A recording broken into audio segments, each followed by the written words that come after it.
Anthony Taylor, arbitre corrompu. 6 minutes de temps additionnel passe à 8 minutes et poussière. Tu penses qu'on n'a pas vu ce que tu voulais faire? Mais le Portugal est tombé aujourd'hui. Je suis ravi. C'est bien ça, les hommes de Luis de la Fuente. Vous avez fait ce qu'il fallait. Si c'est dans les dernières minutes de temps réglementaire que vous avez marqué, on s'en fout. Si c'est en temps additionnel, on s'en fout. Que le match soit beau, on s'en fout. Que peu importe, on s'en fout. Tout ce qu'on veut, c'est que vous qualifiez et que le Portugal dégage de cette coupe. Et le Portugal a dégagé. Je suis heureuse, franchement parlant. Prochainement, revenez avec votre pépé. Tant qu'il est là, il ne supporte le Portugal. Et si supporte le Portugal ne gagne pas. Voilà.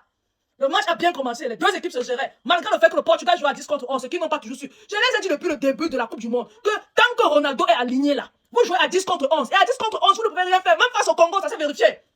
Ils ont continué avec leur bêtise. La bêtise a payé cash aujourd'hui. Ils ont aligné Ronaldo. Les deux équipes se donnaient coup pour coup. Ronaldo de temps en temps allait au milieu de terrain histoire de toucher le ballon. Pourquoi on ne dise pas qu'au bout de 90 minutes, au bout de toute une rencontre face au Congo, il a touché seulement 25 ballons. Il voulait bonifier la stat là. Parfois, tu le voyais au milieu de terrain en train d'essayer de faire un peu du Messi. Mais ça n'allait pas. Seul avec le ballon, il essayait de dribbler. Ça ne marche pas. Il a eu une belle occasion, on ne va pas se mentir. En première mi-temps, il a une belle occasion. Il a fait un petit retourné acrobatique là, juste dans la phase de réparation. Chance que Unai Simon était là, il a capté le ballon. Et pourtant, il sortait d'une parade ailleurs. Le ballon va sur Ronaldo. Ronaldo fait son retourné. Unai Simon revient magicalement et arrête le ballon. Ça, c'était une bonne chose. Il a eu deux actions où il a brillé devant le goal. C'était tout. C'était tout. Franchement, l'Espagne, pour moi, aujourd'hui, n'a pas été dominateur comme ils ont l'habitude d'être, comme ils ont été face à l'Autriche. Mais sauf que le Portugal était aussi beaucoup trop faible. Quand un adversaire est très faible, parfois tu t'abaisses au niveau de l'adversaire. Et c'est ça qui a coûté le battement de cœur aux supporters de l'Espagne aujourd'hui. Parce que si l'Espagne avait été un grand Espagne, c'est qu'ils ont battu le Portugal, c'est 4-0 et c'était possible, franchement parlant.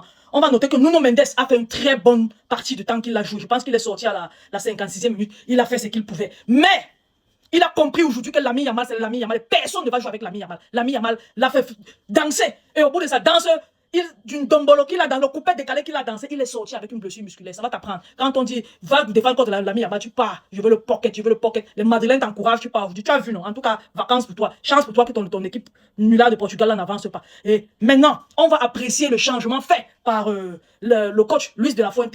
Luis de la Fuente, à la 85e minute, voit que le match ne passe pas comme il fait. Il fait sortir Pedri et Dani Olmo. Et à la place de Pedri, il fait entrer qui? Fabian Ruiz. Fabian Ruiz qui est le porte-bonheur de l'équipe nationale d'Espagne. Parce que quand Fabian Ruiz joue, l'Espagne ne perd pas. Donc quand Fabian Ruiz est entré comme ça, l'Espagne ne pouvait plus perdre parce que le porte-bonheur était déjà là. Et à la place d'Olmo, il a fait rentrer Merino, qui est buteur à la 91e minute. Passeur décisif, Pedri qui est entré un peu plus tôt. Franchement, coaching payant pour Luis de la Fuente. C'est très bien d'avoir fait les choix là. Franchement parlant, merci pour la qualification. Merci surtout d'avoir éjecté le Portugal de la Coupe du Monde. Désormais, le problème Portugal a été fait grâce à Luis de la Fuente et ses hommes. Merci beaucoup. Le prochain problème, c'est la France. Dès que la France est éliminée là, qui veut gagner la Coupe du Monde, gagne. Que ce soit Erling Haaland, Lionel Messi ou Lamine Yamal, on s'en fout.